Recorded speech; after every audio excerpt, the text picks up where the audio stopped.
सो हम पहुंच गए थे सीबीआई तक, जहां पे हम होम पेज पे थे सीबीआई के वेबसाइट के, जहां पर महात्मा गांधी जी का एक बहुत ही खूबसूरत सा कोट लिखा हुआ था करप्शन के बारे में। That is, corruption will go when the large number of person given unworthily to it realise that the nation does not exist for them to exploit, but that they exist to serve the nation. This requires morals and extreme vigilance on the part of those who are free of detained. Indifference will be criminal. इसका short में मैंने आपको बता दिया था, Hindi version में अभी आपके सामने लेके आ गया हूँ। जो लोग इसको समझना चाहें, बहुत ही ब्यूटीफुल कोट है ये, कि भ्रष्टाचार तभी खत्म होगा जब अयोग्य रूप से बड़ी संख्या में लोगों को यह एहसास हो जाएगा कि राष्ट्र का अस्तित्व उनके शोषण के लिए नहीं, बल्कि उनका अस्तित्व राष्ट्र की सेवा करने के लिए है। इसके लिए नैतिकता और उन लोगों की ओर से अत्यधिक सतर्कता की आवश्यकता है जो कलंक से मुक्त हैं। उदासीनता आपराधिक होगी। बेसिकली इसमें जो कहना चाह रहा है वही कहना चाह रहा है कि जो लोग लायक नहीं हैं उनको ये समझना पड़ेगा कि ये देश उनके शोषण करने के लिए नहीं बना है, बल्कि उनका अस्तित्व इस देश की सेवा के लिए है। प्लस ये उनकी नैतिकता है, जो लोग इस कलंक से मुक्त हैं, मतलब कि वो किसी लायक नहीं है या उनकी सोसाइटी में कोई ऐसी उपलब्धि नहीं है, ये उनको अत्यधिक सतर्क होना पड़ेगा इस चीज को मेंटेन करने के लिए। और उदासीनता आपराधिक होगी, मतलब किसी का इस मैटर पे शांत रहना, that will not be digestive, कि हम उसको नहीं मान सकते कि अगर कोई इस मैटर पे शांत रह जाए। आपको एक्शन लेना होगा, आपको आगे आना होगा। सिमिलरली अगर आप कुछ गलत देखते हो सोसाइटी में, आप यूपीएससी के एग्जाम के लिए तैयारी कर रहे हो, आप आईएएस पीसीएस के पद पर जाना चाहते हो, तो आपको एक्शन लेने का जिगरा होना चाहिए, तो आप इस पद के लिए काबिल हो और वर्दी हो। तो let's go with the topic. CBI, central bureau of investigation, ये फंक्शन करता है, जैसा कि मैंने आपको बताया, department of personal, ministry of personal, pension and public grievances, government of India के तहत। ठीक है, जिसके मिनिस्ट्रीज को याद रखना बहुत जरूरी है। कभी कभी इस पे स्टेटमेंट्स वाइज क्वेश्चन बना देता है, आईएएस में स्टेटमेंट्स आ जाते हैं that CBI functions under the Department of Personnel, Ministry of Personnel, Pension and Public Grievances, Government of India. Statement 2, CBI functions under the Home Ministry. Third statement हो गया, CBI functions under the department of economic welfare.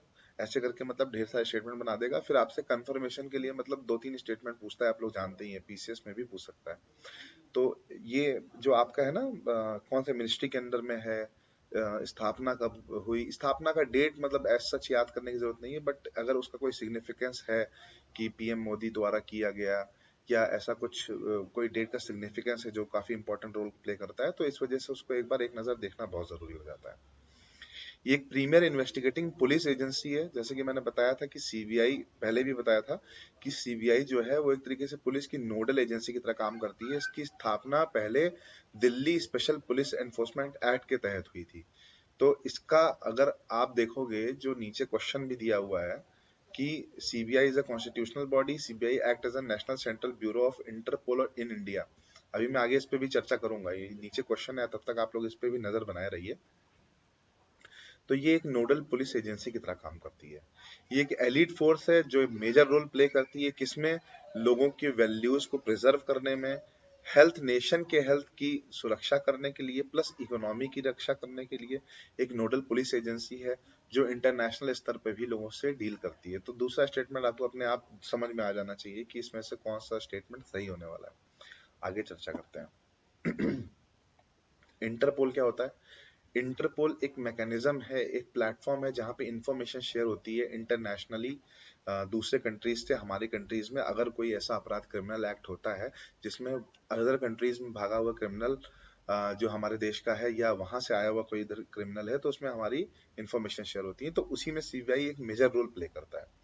The International Criminal Police Organization Interpol was set up in 1923। जैसा कि आप देख रहे हैं कि अंग्रेजों के जमाने में ही इसे स्थापित कर दिया गया था, बेसिकली क्योंकि इस वक्त ब्रिटिशर्स का राज इस 1923 से पहले काफी जगहों पे मतलब ऑल ओवर वर्ल्ड था। इसलिए एक तरीके से एक लिंकअप इन्होंने क्रिएट कर दिया था यहाँ से ब्रिटेन में, लंदन में, अमेरिका में, कि अगर कोई ऐसा अपराध होता है तो हम उसे इन्वेस्टिगेट कर सकें।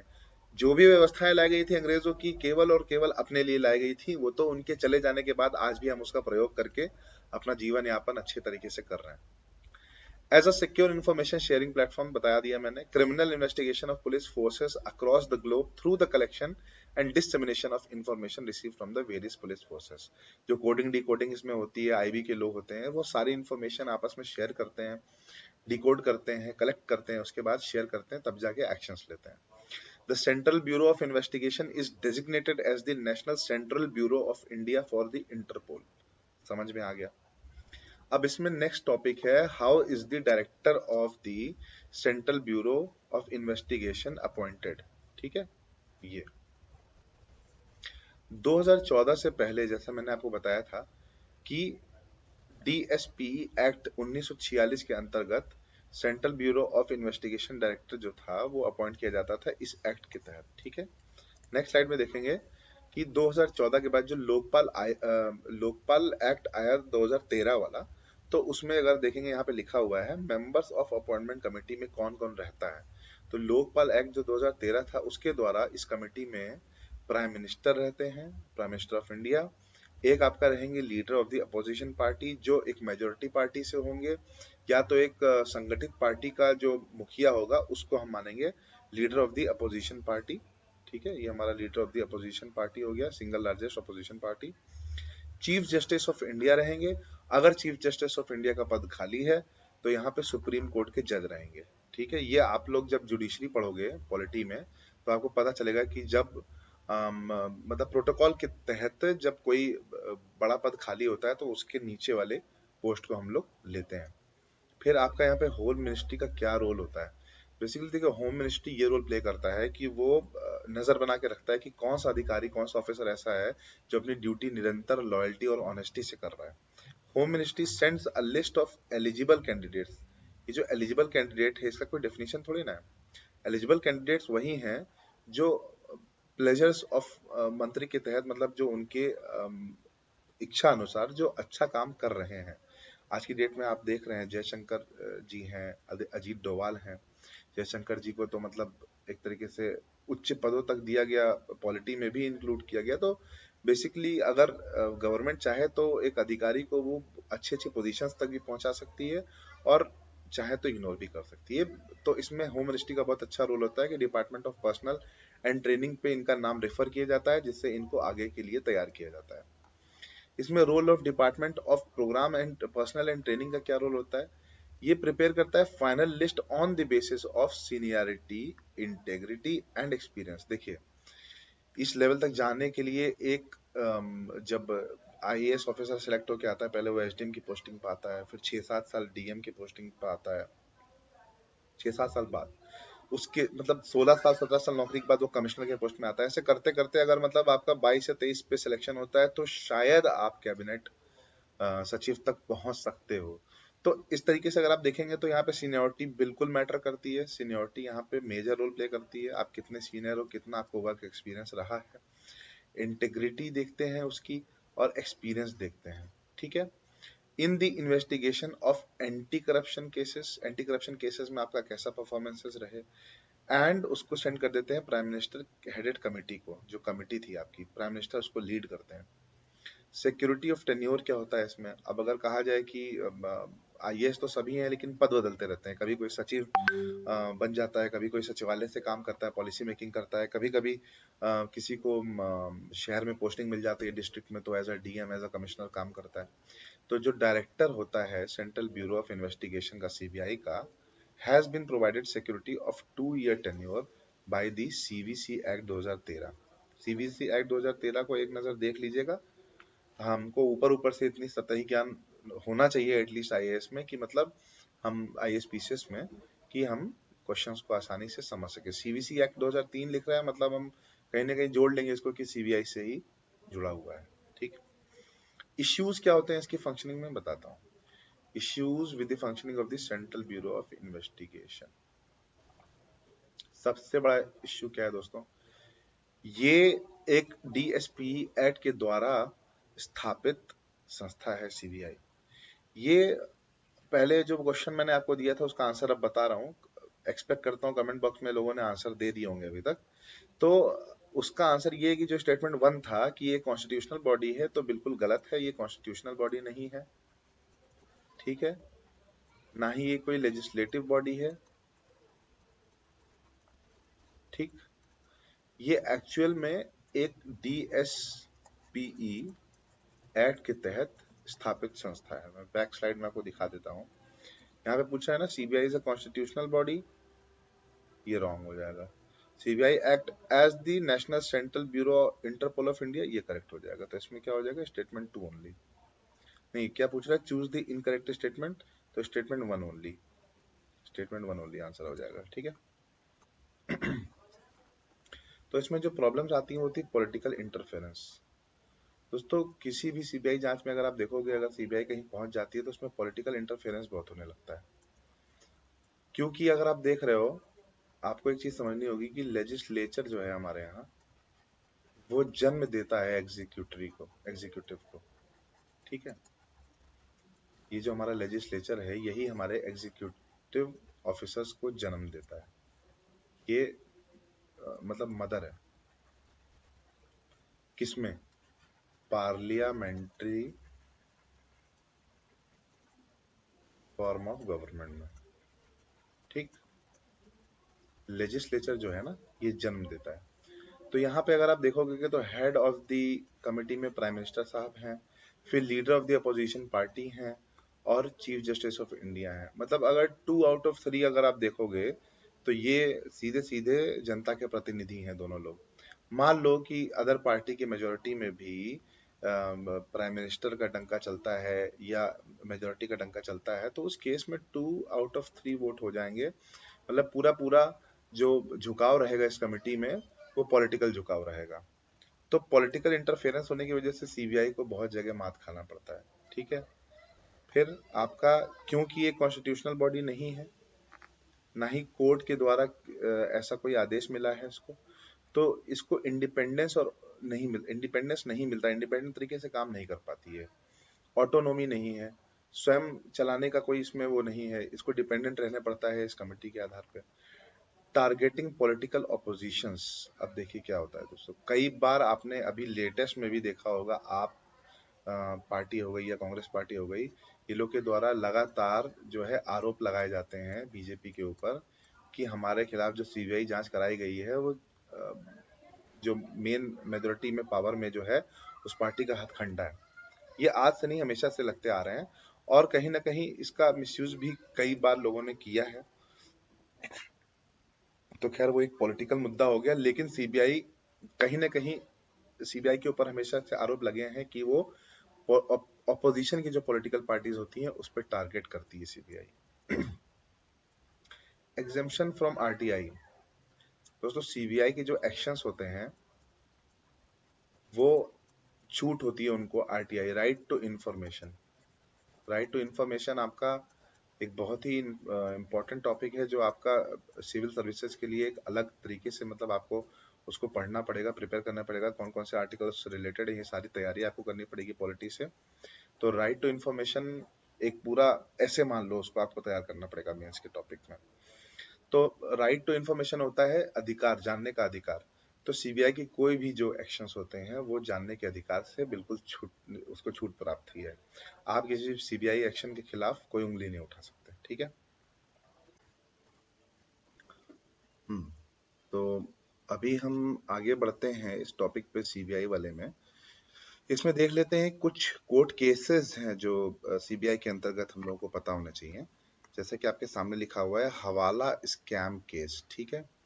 हवाला स्कैम केस में क्या था दोस्तों कि एक तरीके से prevention of money laundering act जो अभी जिसमें कुछ चेंजेस लाने की बात की गई थी सरकार के द्वारा, हवाला स्कैम में यही हुआ था कि कुछ पॉलिटिशियंस थे, उनके द्वारा जो है मनी का लेन देन कुछ इस प्रकार हुआ था जो आउट ऑफ साइट था, जिसमें मतलब हवाला एक तरीके का प्रकार का ट्रांसफर ऑफ मनी है, जिसमें टैक्सेशन सिस्टम से या सरकार के इकोनॉमिकल व्यू से वो बाहर रहता है, एक तरीके से ब्लैक मनी का इधर से उधर हस्तांतरण होता है। इसमें दूसरा केस हमारा है 2G स्पेक्ट्रम का। 2G स्पेक्ट्रम का जो एक स्पेक्ट्रम गेज था, जो एक ब्रॉडबैंड था कि इतना इस लेवल पे ये चीजें होनी चाहिए, तो वो नहीं हुई थी, इस वजह से ये भी एक कोर्ट केस रहा जिसकी जांच सीबीआई को मिली।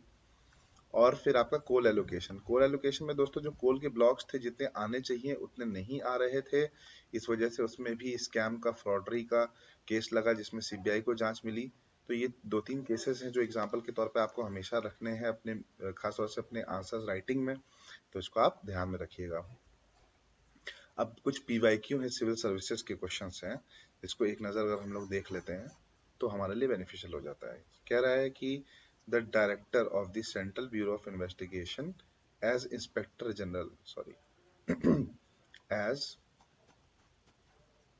Inspector general of police Delhi special police establishment is responsible for the administration of the organisation. ठीक है, पहला स्टेटमेंट आपका ये रहा। दूसरा कह रहा है with the enactment of the CVC Act, the Superintendence of Delhi Special Police Establishment West with the central government save investigations of offences under the Prevention of Corruption Act 1988 in which the Superintendence West with the Central Vigilance Commission. Which of the statement given above is correct? अब देखिए मैंने आपको दोनों ही statement पीछे कहीं ना कहीं समझा दिए हैं। एक तो जो यहाँ पे जो हमारा डायरेक्टर है वो डीएसपीई एक्ट के तहत उनका चयन होता है, प्लस सीवीसी एक्ट के बारे में भी मैंने आपको बताया था कि अगर सीवीसी एक्ट कहीं भी लिख के आ रहा है तो आपको सीधे उसको सीबीआई से जोड़ लेना है 2003 को। ठीक है, ये एक ट्रिक थी सतही ज्ञान अपने यूपीएससी के लिए बनाने के लिए। बाकी जो इसमें जो पूरा मैटर दिया हुआ है, इस मैटर को अभी थोड़ा सा आपको स्टडी करना पड़ेगा, तो कुछ तो आपको क्लासेस में मिलेगा, कुछ आपको सेल्फ स्टडी में मिलेगा। फिर भी अगर आपको समझ में नहीं आता है तो इस टॉपिक को मैं दोबारा आपको समझा दूंगा, क्योंकि किसी भी टॉपिक को मुझे लेंदी नहीं करना है, ये वीडियो बहुत लंबे होने वाले हैं। तो फिलहाल के लिए आप ये जान लीजिए कि इस क्वेश्चन में ये आपका आंसर बोथ ऑफ देम हो जाएगा। ठीक है। As of 2021, CBI is not a statutory body and it is not a constitutional body. आपको सबसे पहले वाले क्वेश्चन का आंसर यहाँ मिल गया, कॉन्स्टिट्यूशनल बॉडी नहीं है। ठीक है, कॉन्स्टिट्यूशनल बॉडी मतलब जब संविधान बन रहा था उस समय इसका कोई जिक्र कॉन्स्टिट्यूशन में नहीं किया गया। संविधान का जो संविधान जो बना रहे थे उस समय उन निर्माताओं के द्वारा उसमें कहीं पे भी इसका वर्णन नहीं मिला। प्लस सीबीआई जो है ये एक स्टैट्यूटरी बॉडी भी नहीं है। स्टैट्यूटरी बॉडी वही हो गई दोस्तों जो आपका पार्लियामेंट के द्वारा जो बहुमत लेके जो कोई फैसले लिए जाते हैं, तो स्टैट्यूटरी बॉडी बॉडी वही लेजिस्लेटिव प्रोसीजर के थ्रू आती है। तो ये ना ही पार्लियामेंट से बनी है, ना ही संविधान निर्माताओं के द्वारा बनी है। ये अपनी पावर ड्राइव करती है Delhi special police establishment act 1946 से। ये लाइन कई बार रिपीट हो गई, तो मतलब इस चीज को आप इंपॉर्टेंट मान के चलिए। अब what needs to be done, CBI की परफॉर्मेंस अच्छी करने के लिए हमें क्या करना पड़ेगा? एक तो इंश्योर करना पड़ेगा कि इसकी जो फंक्शंस हैं उसकी ऑटोनॉमी हो, मतलब ये पूर्णतः अपने ऊपर निर्भर होकर काम करे, किसी पर निर्भर ना रहे, किसी लेजिस्लेशन पे या एग्जीक्यूटिव पे किसी पे निर्भर ना रहे, ये कोई पॉलिटिकल पार्टी का इसमें हस्तक्षेप ना हो। प्रोवाइड स्टैट्यूटरी बैकिंग, मतलब पार्लियामेंट में एक सदन बैठे, उसमें बिल लाया जाए, सीबीआई को एक स्टैट्यूटरी बॉडी बनाने का मेजॉरिटी ऑफ वोट्स मिले उसमें, और सीबीआई एक ऑटोनोमस फंक्शन की तरह काम करे। ठीक,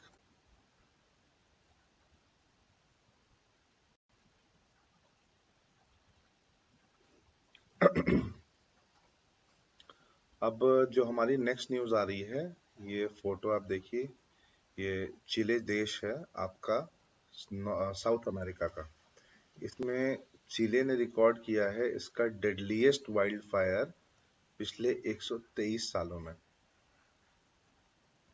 देखा जाए अगर इस न्यूज को, यहाँ पे दिखा रहा है एक resident fleas in coaching forest fire in a Vina del Mar, Chile on Saturday. Officially, intense forest fire burns around a densely populated area of central Chile have left several people dead and destroyed hundreds of homes. Chile capital and other regions are also facing a heat wave as meteorologists have warned extremely hot weather will become increasingly frequent in the country's austral summers. ठीक है, ये तस्वीर देख के आप समझ रहे होंगे कितना भयानक दृश्य है।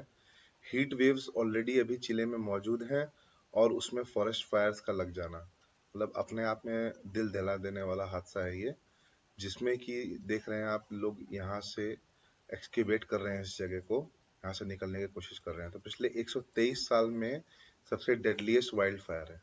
अब थोड़ा सा अगर इसमें हम सिविल सर्विसेज के मद्देनजर इसका मैप एक बार ध्यान दें, तो देखिए ये है आपका साउथ अमेरिका का मैप, ये आपका एंडीज माउंटेन्स है। एंडीज माउंटेन्स पूरा साउथ अमेरिका में नीचे तक फैला हुआ है। अगर हम इसमें ध्यान देंगे, चिली जो हमारा देश है, इसकी बाउंड्री ये किसके साथ शेयर करता है, तो ये आपका बगल में ईस्ट में देखिए अर्जेंटीना हो गया, ये आपका नॉर्थ ईस्ट में हो गया आपका बोलीविया, और ऊपर हो गया नॉर्थ में ये पेरू। ठीक है, लेफ्ट में साउथ पैसिफिक ओशन है। ठीक है, और ये अगर इस तरफ देखेंगे अर्जेंटीना से इस तरफ राइट साइड पे हमारा साउथ अटलांटिक ओशन है। मतलब बीच में अर्जेंटीना है, बाकी दोनों तरफ ओशन मौजूद है, इधर पैसिफिक और इधर अटलांटिक। तो एक तरीके से पूरा पूरा इस क्षेत्र में नमी होने की 100% चांसेस बने रहते हैं। अभी यहाँ पे हीट वेव्स का मौजूद होना ये दर्शाता है कि मॉइस्चर ऑटोमेटिक खींच के आ जाएगा अगर इधर पैसिफिक में, जो हमारा एल नीनो ला नीना कंसेप्ट हम पढ़ते हैं, और अभी अगर देखा जाए तो एल नीनो का असर इसमें दिख भी रहा होगा कहीं ना कहीं।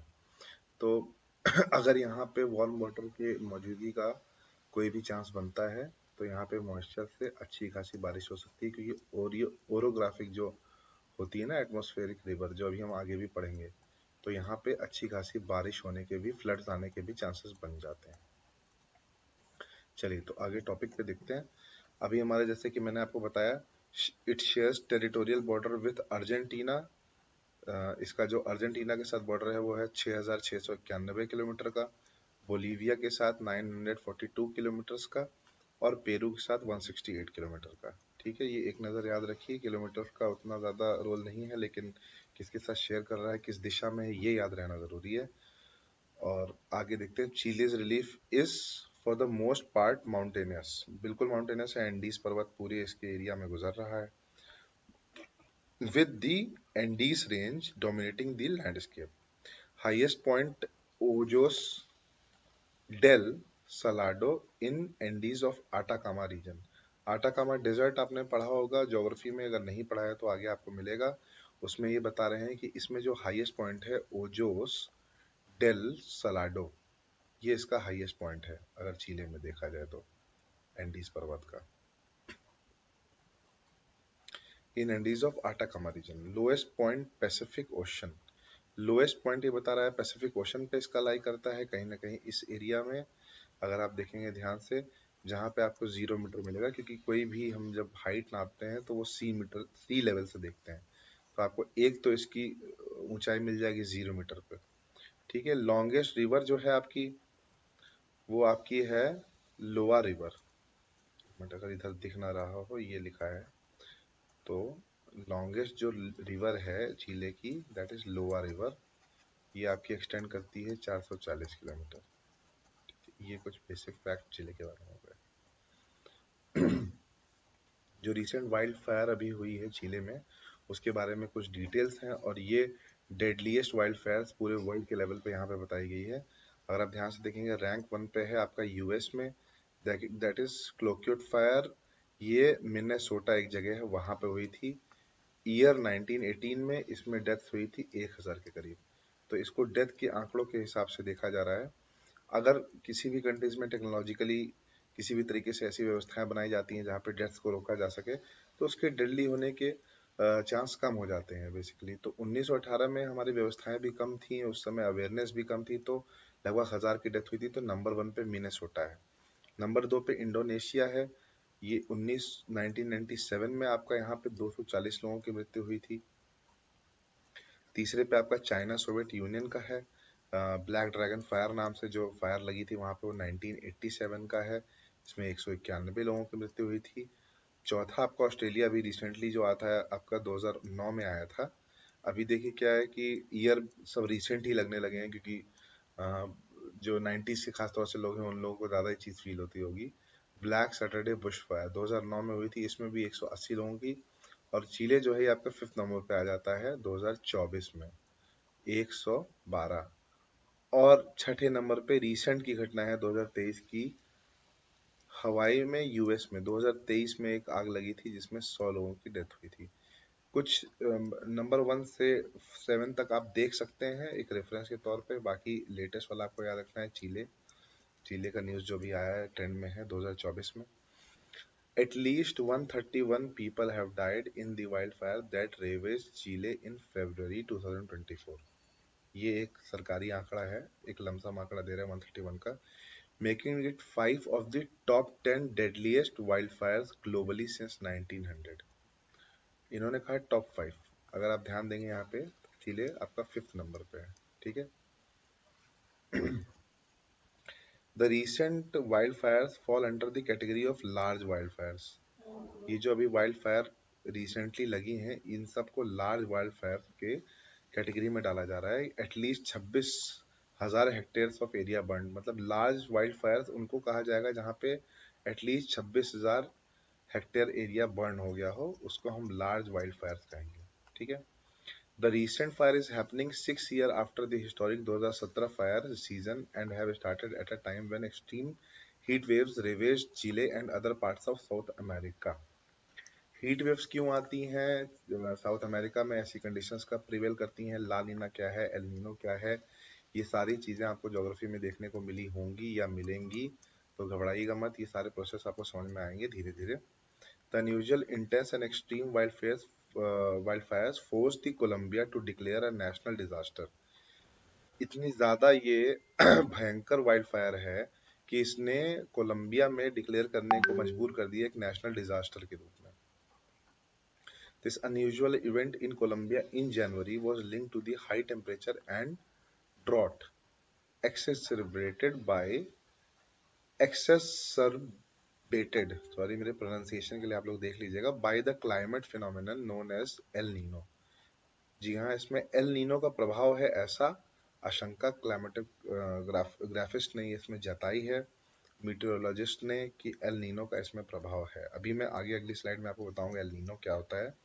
छोटा सा एक इंट्रो दे दूंगा इसका, क्योंकि पूरा डिटेल में तो आपको तब समझ में आएगा जब आप करंट्स पढ़ोगे और वेव्स पढ़ोगे, स्टर्ली विंड्स पढ़ोगे, क्या क्या होती हैं पूरे ग्लोब में। ठीक है, नेक्स्ट में चलते हैं।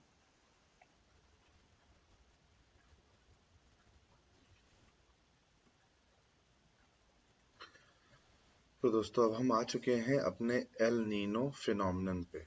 ठीक है, एल नीनो में हमें क्या देखना था कि कैसे एक नॉर्मल ईयर काम करता है और कैसे एक एल नीनो ईयर काम करता है, एल नीनो के इफेक्ट्स क्या क्या होते हैं। देखिए, इस चीज को समझने के लिए आपको ज्योग्राफी के उस लेक्चर में जाना पड़ेगा जहाँ पे प्रेशर बेल्ट्स और हमने ओशन करंट्स के बारे में पढ़ रखा है। ठीक है, ये हमारी एक प्रेशर बेल्ट आप मान लो कि 30 से 40 डिग्री की दोनों तरफ है, और ये हमारा इक्वेटर हो गया।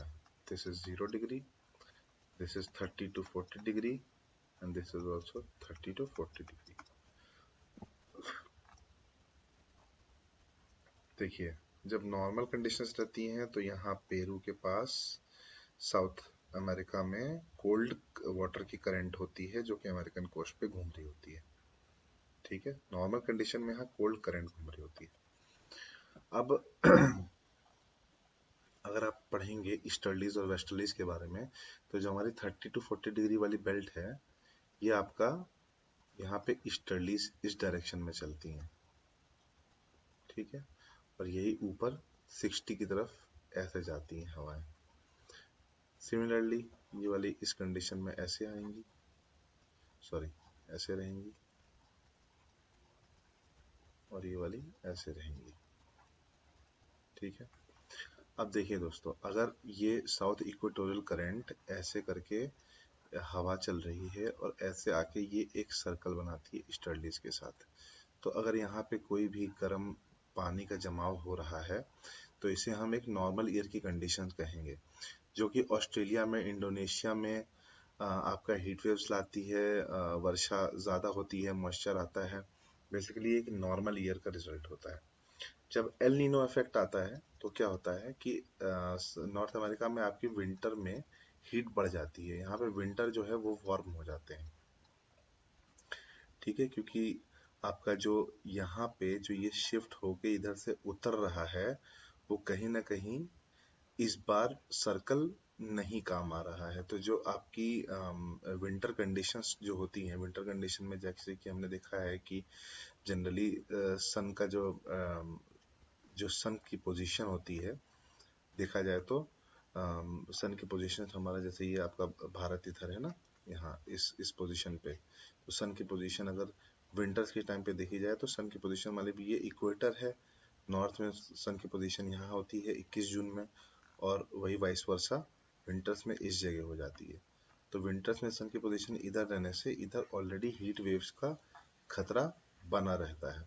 अब होता क्या है कि जब एल नीनो वाला ईयर होता है तो इसमें ईस्टर्ली विंड्स वीक हो जाती हैं, वार्म वाटर ईस्ट की तरफ जाने लगता है। जनरली वार्म वाटर इधर ऊपर वाली कंडीशन में वेस्ट में जा रहा था, अब क्या होगा कि वार्म वाटर ये वाली जो विंड्स है, इनके वीक होने की वजह से ये वार्म वाटर इस दिशा में बहने लगता है, और यहाँ पे पहले से ही हीट वेव्स का असर था, इस वजह से यहाँ पे इतनी भीषण स्थिति पैदा हो जाती है। अब अगर इतनी शॉर्ट नॉलेज में आपको समझ में नहीं आ रहा है तो इसके लिए एक बार आपको अपना ज्योग्राफी वाला लेक्चर देखना पड़ेगा, क्योंकि मैंने बहुत शॉर्टकट में समझाया है। हो सकता है कि आपको ना भी समझ में आए, लेकिन आप कोशिश करोगे तो, और अगर आपने पहले से पढ़ रखा है तो आपको तो बेहतर समझ में आएगा।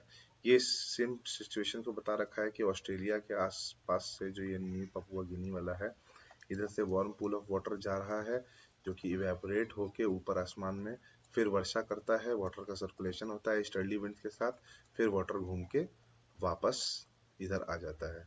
इधर नीचे से क्या है, कूल वाटर ऊपर इसकी जगह ले लेता है। तो ये साइकिल चलती रहती है साउथ अमेरिका के पेरू के आसपास।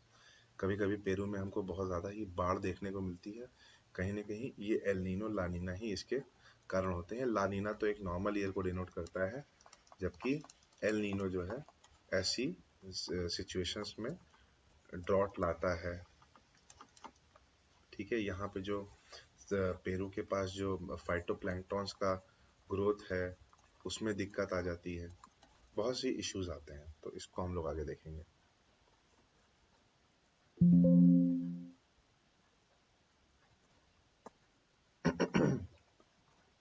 तो आपको समझ में आएगा। ठीक है, नेक्स्ट स्लाइड पे चलते हैं।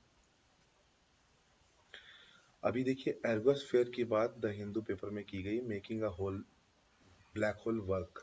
अब ब्लैक होल को भी काम पे लगाने की बात कर रहे हैं ये देखिए, ये आपका ब्लैक होल है, ये आपके बाहर का हिस्सा है, इसी को इन्होंने एर्गोस्फेयर का नाम दे दिया। ये इधर डायग्राम में मैंने बनाया हुआ है ये, आप देखिए। ब्लैक होल होता क्या है, पहली बात तो ये है कि जब ज्योग्राफी में आप पहला चैप्टर पढ़ोगे एस्ट्रोनॉमी, उसमें स्टार्स के फॉर्मेशन पढ़ोगे,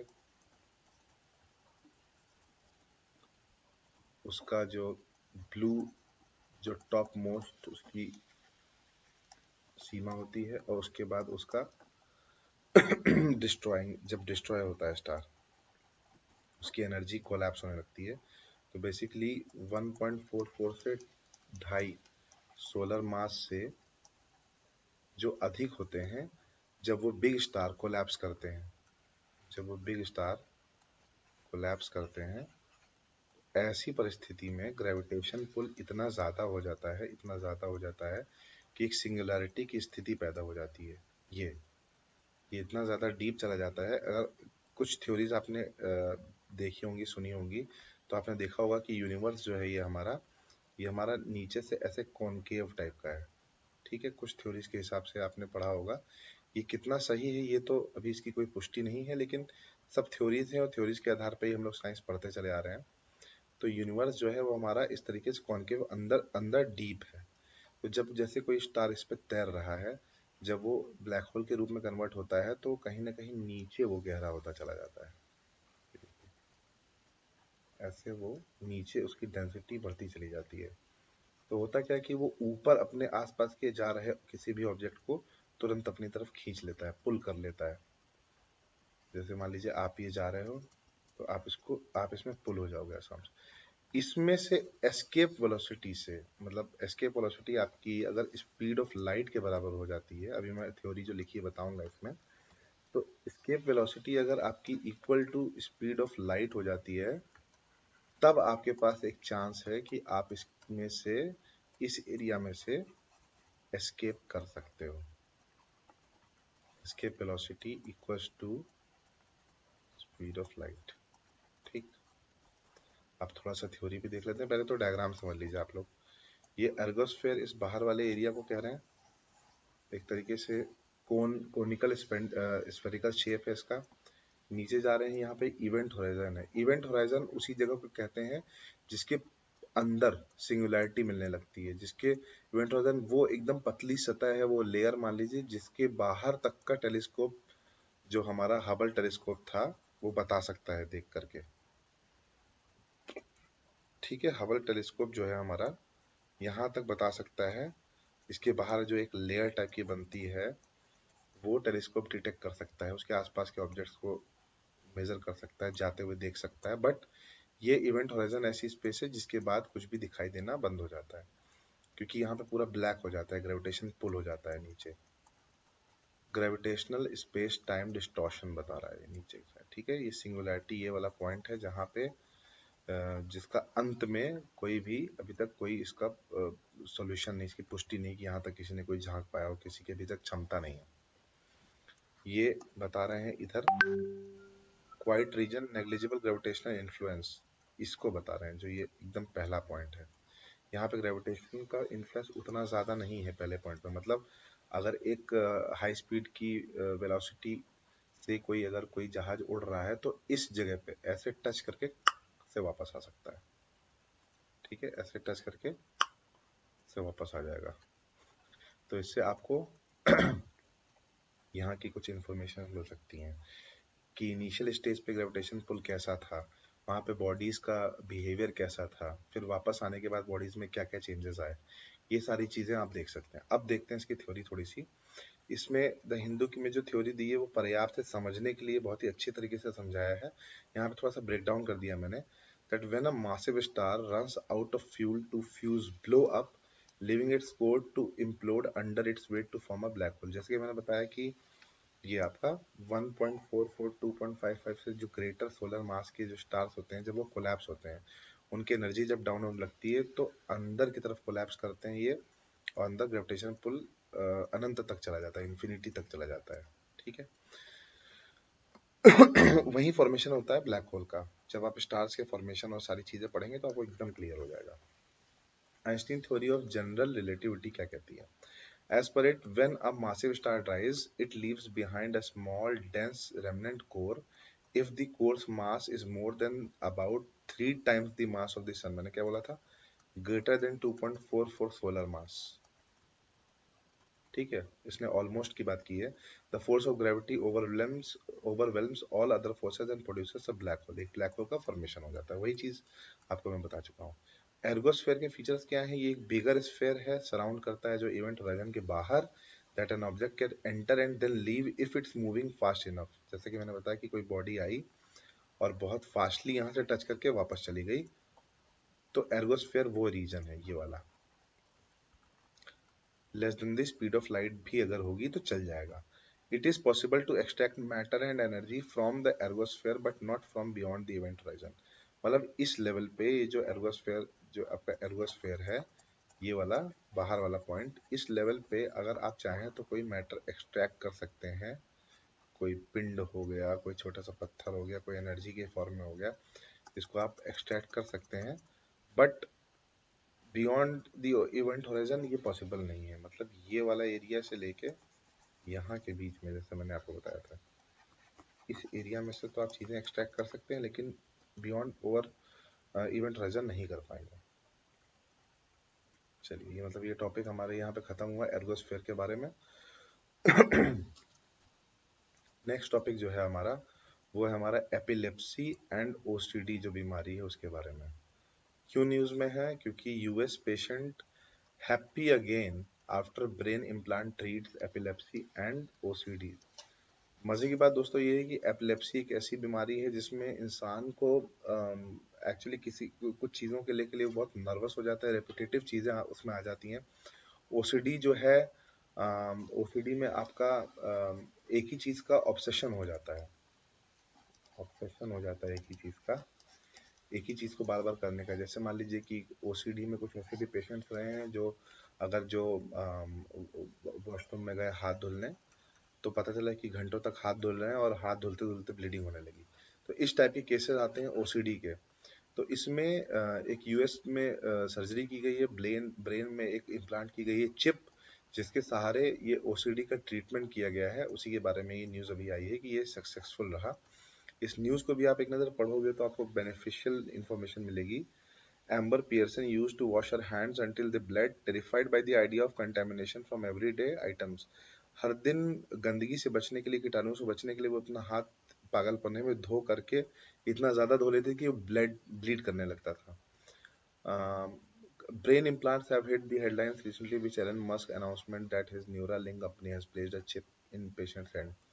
जैसे कि एलन मस्क जी ने कहा था कि वो एक चिप रखेंगे किसी पेशेंट के अंदर में तो ये सारी प्रॉब्लम्स दूर हो जाएंगी। बट द आइडिया, यहाँ पे ओसीडी का record neurosurgeon Ahmed Raslan who carried out procedure at Oregon Health and Science University in Portland of the US West Coast, and luckily we took the surgery seriously and इसमें इन्होंने क्या achievement पाया कि इन्होंने OCD और epilepsy दोनों का treatment एक साथ कर दिया।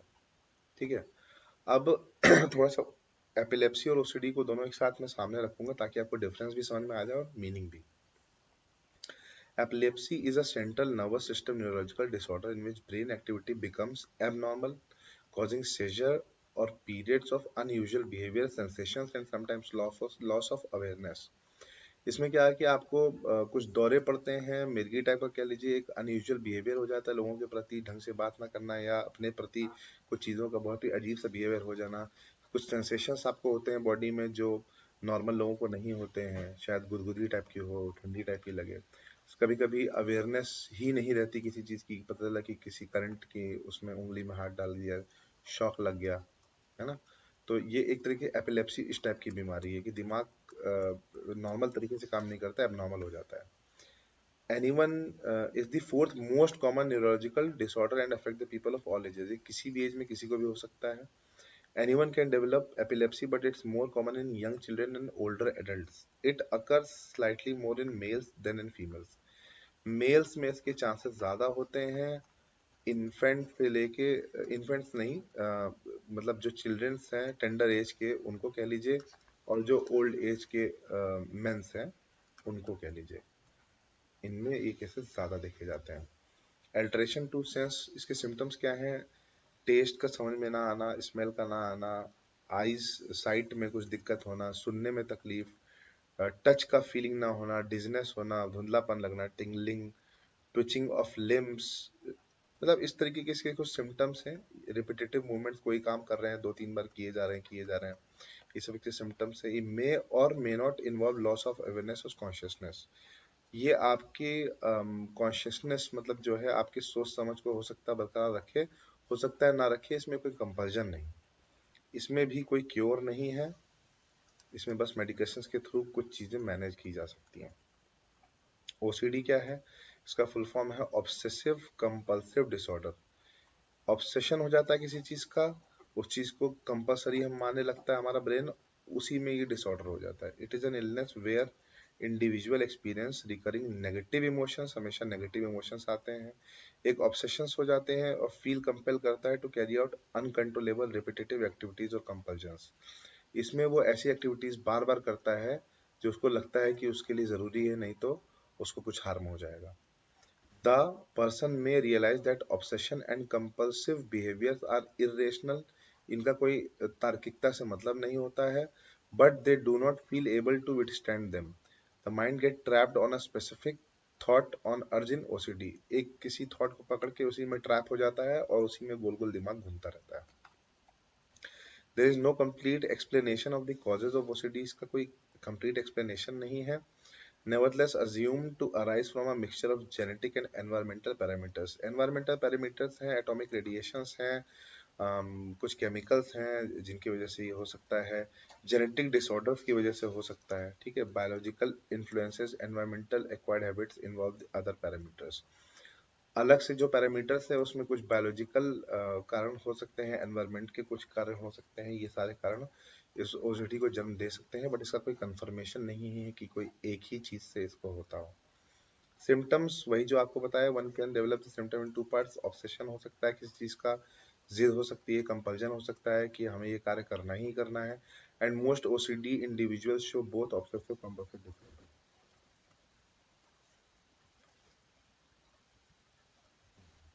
ये हमारा एपिलेप्सी और ओसीडी आपने देख लिया। डिफरेंस बेसिकली यही है कि यहाँ पे जो है चीज़ों के प्रति आपका बिहेवियर थोड़ा सा गड़बड़ होने लगता है, आप चीज़ें भूल जाते हो कभी कभी, कभी कभी आप अनयूजुअल बिहेवियर करते हो। और इस वाले में क्या है कि आप कंप्लीटली एक ट्रैप में फंस जाते हो, एक ट्रैप में फंस जाते हो। आपको लगता है कि ये जो मैं कर रहा हूँ यही सही है, जबकि उसका तार्किकता से, रियलिटी से कोई भी मतलब नहीं होता है। ठीक है, ये एक डिफरेंस समझ लो। बाकी दोनों में मेंटल स्टेटस खराब होता है, डिस्टर्ब हो जाता है, ये जानने की जरूरत है। नेक्स्ट टॉपिक है हमारा व्हाइट पेपर के बारे में। व्हाइट पेपर में मोटा मोटा मैं एक चीज आपको बता दूं। व्हाइट पेपर एक कंपैरिजन है कि फॉर एग्जांपल ऊपर वाले स्टेटमेंट में आपने देखा होगा 2004 से 2014 यूपीए की सरकार थी, और 2014 से अब 2024 होने वाला है, इसमें है हमारी एनडीए की सरकार।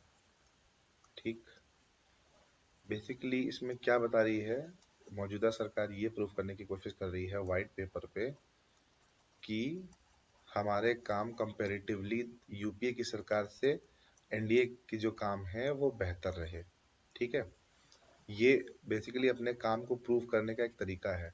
इसको पॉजिटिवली देखा जाए तो हम अपनी चीजों को पिछली सरकार से जो हमारे बेहतर काम है वो हम दिखाना चाह रहे हैं। और वही on the other hand Congress के द्वारा अभी मौजूदा में एक ब्लैक पेपर लाया गया है। काम दोनों का वही है। ब्लैक पेपर में वो बीजेपी के जो कंपैरिजन, जैसे बीजेपी ने यहाँ 2004 से 14 और 14 से 24 के बीच में कंपैरिजन दिखाया है, तो इसमें उसने बीजेपी को कम दिखाया है कि उसने ये कमियां रही, उसने ये इन्वेस्टमेंट नहीं किए, या ये लॉसेस हैं, ये लोन्स हैं जो छुपाया रही है सरकार, वगैरह वगैरह। तो दोनों ही एक तरीके से इंस्ट्रूमेंट ऐसे हैं जो ये कंपैरिजन प्रूफ करते हैं पेपर पे। ये हमारा आर्टिकल है white paper on economy to be tabled this session, इसको दिखाया जा रहा है। ये कोई कॉन्स्टिट्यूशनल प्रोविजन नहीं है, ये एक तरीके से अपना बनाया हुआ एक हथकंडा है अपनी पार्टी के कामों को दिखाने का। ये एक चार्ट है, इस चार्ट को आप एक बार एक नज़र देख सकते हैं। बहुत ही इंपॉर्टेंट कुछ नहीं है इसमें, बस जानने लायक है कि ये जो कंपैरिजन इन्होंने दिखाया है एक तरीके से पॉलिटिकल एजेंडा है अपनी चीज़ों को सही प्रूफ करने का। White paper on the Indian economy by Finance Minister Nirmala Sitharaman has stirred significant discourse in Parliament and beyond. This white paper, crafted by the Ministry of Finance, and undertakes a meticulous comparison between the economic governance of the Congress-led UPA government 2004-5 से 13-14 तक and the BJP lead NDA government 2014-15 से 23-24 तक। As we look deeper into the content of this document, it becomes evident that it serves as a critical evaluation of economic trajectories, policy decisions and outcomes over a decade long period. यही बताना चाह रहा है जो मैंने आपको बताया था, दोनों पार्टीज के बीच में ministry of finance Nirmala Sitharaman ji द्वारा ये पेपर तैयार किया गया है, इसमें एवेल्युएशन किया जाएगा। और ये प्रोविडेंट हो जाता है, जो बताता है, क्रिटिकल एवेल्युएशन करता है इकोनॉमिक की जो ट्रैजेक्टरीज थी, जो अप एंड डाउन्स थे, जो अप्स थे, डाउन्स थे, फॉल्स थे इकोनॉमी में, पॉलिसी की जो डिसीजन मेकिंग थी उसके बारे में, और outcomes over a decade long period of time, एक पूरे दशक में इस पीरियड में क्या क्या चेंजेस आए वो बताता है। आर्टिकल 142 अभी हाईलाइट हुआ है दोस्तों। नेक्स्ट हमारा आर्टिकल है आर्टिकल 142 से रिलेटेड, जो बात क्या कर रहा है, that marriage dissolution does not efface status of child's parent. अभी एक मुद्दा आया है जिसमें डाइवोर्स के बाद पेरेंट्स में एक मतभेद हुआ, और जो मेल था, जो हस्बैंड था, उसने कहा कि मेरा नाम जो है बच्चे के सर्टिफिकेट में कॉलेज में रखा जाए, जिसमें जो कोर्ट है उसने फैसला सुनाया कि इसके फेवर में, फादर है उसके फेवर में फैसला सुनाया। The Supreme Court, in the exercise of its jurisdiction, may pass such decree or make such order as is necessary for doing complete justice in any cause or matter pending before it, and any decree or order so passed or order so made shall be enforceable throughout the territory of India in such manner as may be prescribed by or under any law made by parliament। सीधा सीधा article 142 में supreme court की ताकत को दिखाया है कि supreme court अगर किसी मैटर में कोई फैसला दे देता है तो उसको पूरे भारत में, पूरी टेरिटरी में, मतलब यूनियन के अंतर्गत जो स्टेट्स हैं और टेरिटरीज हैं उन सभी जगह पे इसको लागू माना जाएगा और इसको इक्विवेलेंट समझा जाएगा जो पार्लियामेंट्री डिसीजंस होते हैं उसके। ठीक है। आर्टिकल 142 जो है आपका, ये कंप्लीमेंट करता है आर्टिकल 32 को, जो कि राइट टू कॉन्स्टिट्यूशनल रेमेडीज होता है। राइट टू कॉन्स्टिट्यूशनल रेमेडीज में आर्टिकल 32 में सुप्रीम कोर्ट को वही ताकत दी गई है खुद से कोई डिसीजन लेने की, कोई रिट दाखिल करने की, जो मैंने आपको पहले बताया था सुओ मोटो वाला, कि अगर कोई लापरवाही होती है या कोई किसी चीज पे ध्यान नहीं दे रहा है तो वहां पे सुप्रीम कोर्ट अपने मन से एक्शन ले सकता है और उसका जो डिसीजन होगा वो पूरे देश के लिए मान्य होगा, कंपलसरी होगा उसको। ठीक है। आर्टिकल 141 क्या कहता है? The supreme court decision shall be binding on all courts with in India. Supreme court का ये जो डिसीजन होगा, आर्टिकल 141 में ये कहता है कि जो भी सुप्रीम कोर्ट का डिसीजन होगा वो सारी की सारी कोर्ट जो इंडिया के टेरिटरी के अंदर आती हैं उस पर मान्य होगा। एज वेल एज आर्टिकल 136 कहता है in this individual special leave petition. ठीक है। स्पेशल लीव पिटिशन को इसमें जोड़ देता है। Judicial activism is a term used to describe the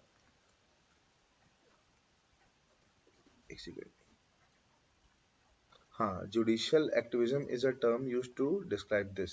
ठीक है। It is a frequently overridden law passed parliament in order to provide complete justice. Complete justice के नाम से यहाँ पे कंप्लीट जस्टिस जिसकी कोई डेफिनेशन तो नहीं है कॉन्स्टिट्यूशन में। ठीक है। कंप्लीट जस्टिस के नाम पे यहाँ पे जुडिशरी को ये ऑटोनॉमस है, क्योंकि जुडिशरी इंडिपेंडेंट है। हालांकि ये सब कहने की बात है, भारत में लेजिस्लेचर, एग्जीक्यूटिव और जुडिशरी कहीं ना कहीं तीनों में ही लिंक बना हुआ है। जो हमारी जुडिशरी अभी कमेटी बैठी थी उसमें भी आपको याद होगा ये बातें उठ रही थी कि जुडिशरी के लिए जो है एक अलग जजेस की पीठ हो जिसमें वो डिसाइड करे फलाना ढिमकाना। तो बेसिकली कहने के लिए है, लेकिन जुडिशरी को यहाँ पे एक कंप्लीट जस्टिस की अथॉरिटी मिल जाती है जिसके तहत वो कुछ फैसले ले सकती है। इसी के जस्ट अपोजिट में हमारी पार्लियामेंट को भी कई डिसीजंस हैं। अनुसूची 9 है जिसमें कुछ डिसीजन ऐसे हो जाते हैं जिनको बदलना किसी भी कोर्ट के लिए या किसी भी पार्टी के लिए संभव नहीं होता है। तो बहुत से लूप होल्स हैं हमारे संविधान में, उसको आप जानिए, उसके आर्टिकल्स को जानिए। आगे बढ़ते हैं। अगली न्यूज दोस्तों हमारी आ रही है क्वाड से रिलेटेड। ठीक है। क्वाड क्या है? बेसिकली ये एक ज्वाइंट प्रोग्राम है 4 देशों का। ये आपका इंडिया हो गया, ये जापान हो गया, अमेरिका, यूएसए, और ये हो गया आपका ऑस्ट्रेलिया। इसकी स्थापना दोस्तों बेसिकली इस जो इंडो पैसिफिक क्षेत्र है इसमें जो ट्रेडिंग है और इसमें जो सिक्योरिटीज है उसको मद्देनजर रखते हुए किया गया था। इंडिया को बेसिकली इस पूरी चीज में क्या फायदा होने वाला है, वो है चाइना को एनकाउंटर करना। चाइना के जो स्ट्रेटेजीज हैं उनको इंडिया एनकाउंटर कर सकता है बढ़िया से, जब ऐसे मजबूत देश साथ में रहें जैसे कि यूएसए हो गया, ऑस्ट्रेलिया हो गया। हालांकि क्योंकि इसमें कुछ इंटरेस्ट जुड़ जाते हैं इंडिविजुअल्स के, इसलिए इसका जो एक संगठन में जो मजबूती होती है वो नहीं हो पा रही थी। वो एक आगे फेलियर का कॉज हो सकता है। फेलियर नहीं है, मतलब सुचारू रूप से इस व्यवस्था में काम ना कर पाना एक कारण हो सकता है। अभी डिस्कस करते हैं हम आगे। ये देखिए इसमें लिखा है groupings of 4 democracies, India, Australia, US and Japan. आगे भी लिखा होगा, मैं आपको बता दूं कि ये चारों ही जो हैं इनका डेमोक्रेटिक होना एक बेस बनाता है इसका ग्रुपिंग को फॉर्म करने का। All 4 nation find a common ground of being democratic Nations. देखिए ये लिखा है also supports the common interest of unhindered maritime maritime trade and security, maritime trade and security मतलब वही जो मैंने आपको बताया था, इंडो पैसिफिक क्षेत्र में इसका पानी में होने वाले ट्रेड और सिक्योरिटी को मद्देनजर रखते हुए, ठीक है। It aims to ensure and support a free, open, and prosperous Indo-Pacific region. The idea of Quad was first mooted by the Japanese Prime Minister Shinzo Abe in 2007. Shinzo Abe एक महत्वपूर्ण नाम है हमारे यूपीएससी से संबंधित, इसको भी जानना जरूरी है। इनकी पर्सनालिटी के बारे में भी मौका लगे तो पढ़ लीजिएगा। शिंजो आबे 2007 में इनके द्वारा इस ग्रुपिंग की इनिशिएटिव डाली गई। Sorry, However, the idea couldn't move ahead with Australia pulling out of it. पहले ऑस्ट्रेलिया ने कोशिश की अपने लेग्स बाहर पुल करने को, apparently due to Chinese pressure, China के प्रेशर की वजह से ऑस्ट्रेलिया ने अपने लेग्स पीछे हटाने की कोशिश की थी, लेकिन बाद में संभव हो गया। फाइनली इन 2017 में India, Australia, the US and the Japan came together and form this quadrilateral coalition. What are the opportunities of India under Quad? जैसा कि मैंने बताया, countering China, emerging as a net security provider. Net security provider कैसे हो सकता है आप बताइए। बेसिकली अगर आप देखेंगे तो इधर से जापान से ये वाला एरिया सुरक्षित हो जाता है, इंडिया अपना इस टेरिटरी को सुरक्षित कर लेता है, लेकिन ये जो ये ट्रेड बनाता है यहाँ से आपका चाइना, जो यहाँ पे सिल्क रूट बनाने की कोशिश कर रहा है, इस पे एक सिक्योरिटी भी बना लेगा इंडिया यहाँ पे अपनी, प्लस यहाँ इंडो पैसिफिक क्षेत्र में इंडिया का प्रेजेंस होना, इधर ऑस्ट्रेलिया और इधर यूएसए से जो है एक एक लिंक बना देता है काउंटर करने का चाइना के प्रेजेंस को। ये चाइना की प्रेजेंस अगर यहाँ होती है तो बेसिकली ये काउंटर फिट कर सकता है इस